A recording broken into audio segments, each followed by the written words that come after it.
Comme des beaux piteurs, la hausse du coût du carburant en a choqué plus d'un parmi les Nigérians. Un litre de carburant est passé de 537 naira, soit 0,67 $, à 617 naira, ou 0,77 $ en moins de 2 mois. Avant la suppression de la subvention au carburant en mai dernier, le carburant était vendu à 195 naira. De nombreux Nigérians se plaignent que la hausse du prix du carburant leur pèse énormément. Certains d'entre nous ne peuvent pas faire le plein et nous avons besoin de la mobilité pour survivre dans cette ville. Cela signifie beaucoup de réajustements, car c'est d'abord une question de survie. C'est en raison de cette subvention sur le carburant, c'est pourquoi j'utilise ce vélo ici, parce que nous ne pouvons même pas l'éviter. J'ai commencé à passer les nuits sur mon lieu de travail toute la semaine, et je ne rentre chez moi que le vendredi, parce que je ne peux pas payer le trajet pour aller travailler tous les jours.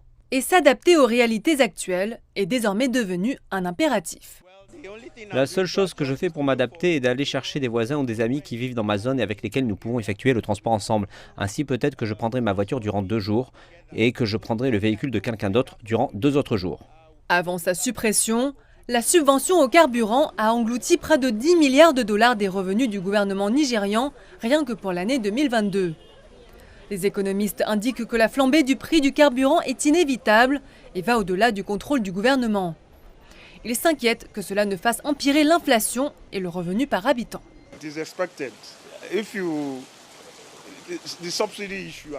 Si vous considérez la question de la subvention et de la dérégulation, une fois que vous n'avez pas un forex stable et donc qu'il y a une instabilité du forex, basiquement le prix dérégule le secteur à la baisse. Le prix est basé sur les forces du marché ou à l'international, la demande et l'offre.